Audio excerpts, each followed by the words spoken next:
Na realidade, o mentor dessa igreja foi um padre, ele natural de Pamplona, em Navarra, e o bispo de Taubaté, o primeiro bispo de Taubaté, Dom Epaminondas Nunes de Ávila e Silva, se tornou amigo desse padre e escolheu ele para secretário. Ele leu o livro, a autobiografia de Teresinha, numa edição espanhola, e junto com o bispo Dom Epaminondas, que também leu esse livro, eles criaram uma devoção a Santa Teresinha. Nos anos 20, eles tiveram uma ideia de homenagear a irmã Teresinha do Menino Jesus. Ela era uma simples carmelita que tinha morrido na cidade de Lisieux, na França, construindo aqui em Taubaté um asilo de pobres.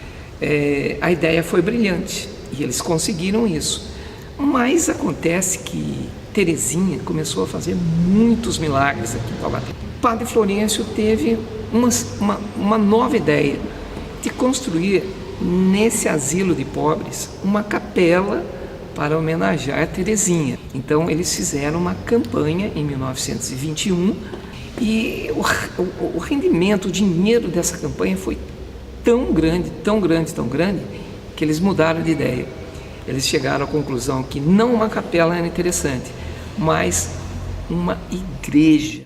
O fato interessante sobre a construção do santuário de Santa Teresinha é que o povo de Taubaté e das cidades vizinhas se mobilizou tanto, mas tanto para ajudar na construção, que parte do dinheiro enviado a Dom Epaminondas para financiar a obra foi enviado para o Rio de Janeiro, para o Dom Sebastião Lemes, e assim ajudou a financiar o Cristo Redentor na Cidade Maravilhosa.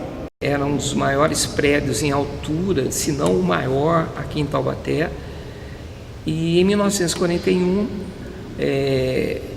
o santuário já tinha uma torre com cerca de aproximadamente 25 metros de altura, e depois de 11 anos foi entregue para a Companhia Predial de Taubaté a obra da conclusão da torre.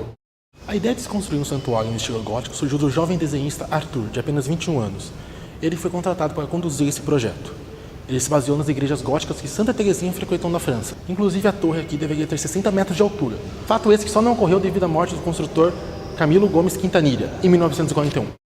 E Monsenhor Cícero, que era o primeiro pároco do santuário, junto com o engenheiro dessa companhia, chamado seu Iório Titiolia, eles resolveram, em comum acordo, em fazer uma torre mais baixa, com cerca de 30 metros de altura. Para isso, eles concluíram com uma agulha de latão.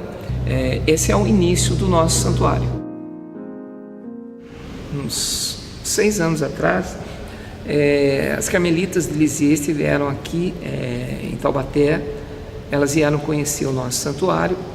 Elas sabem que esse santuário aqui é o primeiro. Elas visitaram todo o santuário e nos deixaram 2 relíquias dos pais de Santa Teresinha, Santa Zélia e São Luís Martin.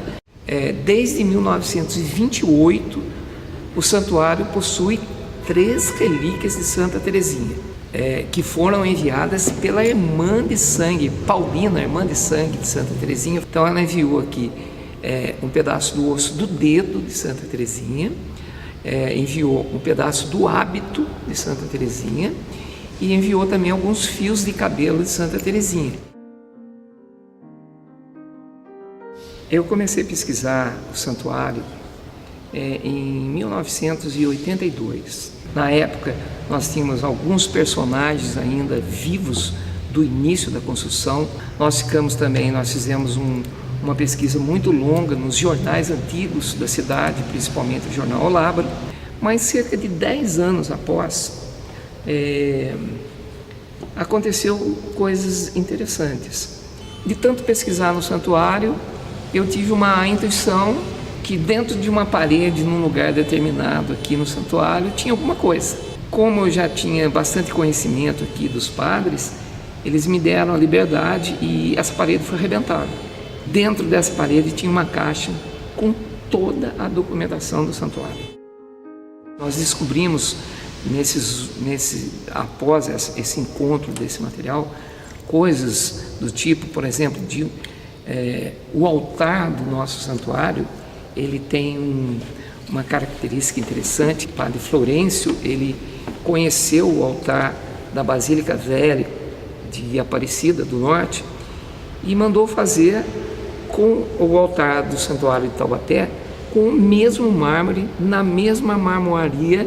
E com o passar do tempo, a gente pesquisando esses documentos, nós vimos que esse mármore é de mármore Carrara, o mármore do Santuário de Taubaté, do Santuário de Santa Teresinha de Taubaté, é o mesmo mármore da Pietà, o mesmo mármore de Davi, de Miguel Ângelo.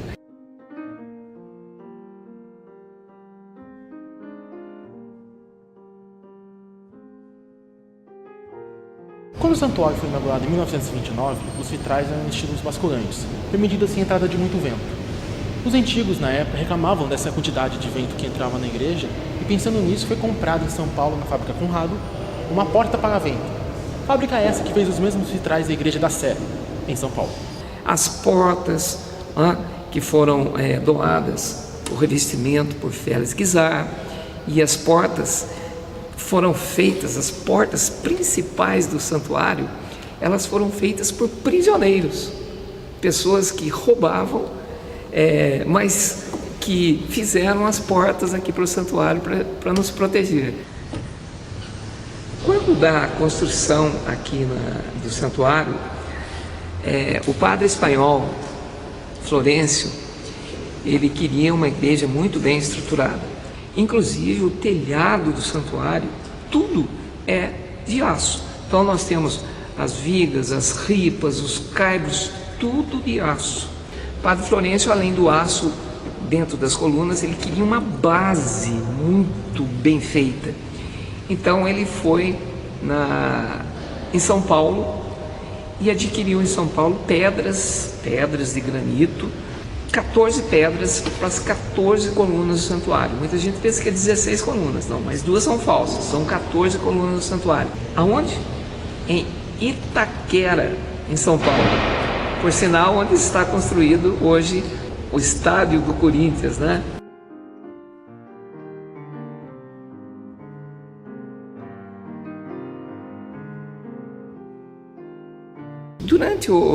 No início da construção, em 1923, nós temos catalogados nesses documentos que foram encontrados cerca de 120 homens que trabalharam aqui no santuário. O dos 120 pedreiros que construiu o santuário tem uma história curiosa. Seu nome é Altino Marcondes, mais conhecido como Tatu. Pode se achar estranho isso hoje em dia, mas naquela época não existia assim, um jogador profissional. Era como se fosse um bico. O Tatu jogava no final de semana e construía o santuário durante a semana. E além do mais, ele ainda foi jogador de Taubaté, Corinthians, Vasco e Seleção Brasileira. E também foi o único jogador nascido em Taubaté que serviu a Seleção Brasileira de Futebol. Em 1928, o santuário recebeu o piso, esse piso de madeira aqui. É um piso que é estruturado em peroba e ele é feito de IP e canela. Ele não tem nenhum prego. Originalmente ele foi feito de maneira encaixada. E diz a lenda até que o pessoal vinha aqui no santuário também para se tratar do pulmão, porque a canela faz bem para o pulmão, né? Para as pessoas que estavam resfriadas. Então, reza a lenda aí que muitos vinham tratar da alma aqui no santuário, mas também do corpo.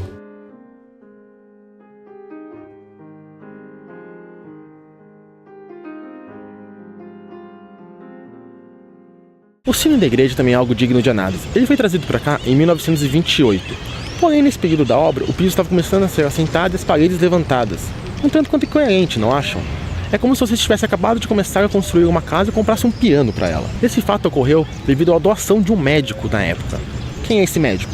Não sabemos. Essa foi uma das exigências do médico, que ele permanecesse anônimo. A outra exigência dele foi que tivesse gravado no sino uma frase: Aurora, a flor do Carmelo. Flor do Carmelo nós sabemos que foi Santa Teresinha. Agora, quem foi Aurora? Esse é um grande mistério. A sua nota é Ré sustenido, ele pesa quase 1,5 toneladas e requer uma manutenção difícil, mas é muito gratificante quando nós escutamos a Aurora, a Flor do Carmelo, soando para toda a nossa Taubaté. Quando Santa Teresinha estava viva, irmã Teresinha do Menino Jesus, ela teve um sonho. Ela viu pessoas saindo do cemitério, cantando, louvando, rezando, e essas pessoas estavam sempre envolvidas em folhas de espinheiro. Após alguns anos, os historiadores de Santa Teresinha chegaram à conclusão que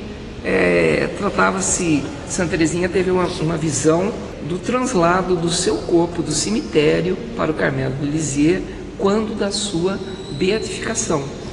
O interessante, meus amigos, é que nesse mesmo dia, em 1923, se iniciava o nosso santuário aqui do outro lado do mundo, em Taubaté, uma cidade do Brasil.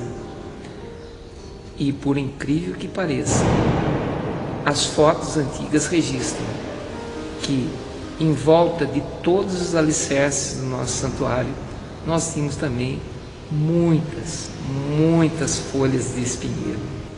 Podemos afirmar com toda certeza: o santuário de Santa Teresinha de Taubaté é o primeiro do mundo para homenagear a Santinha das Rosas.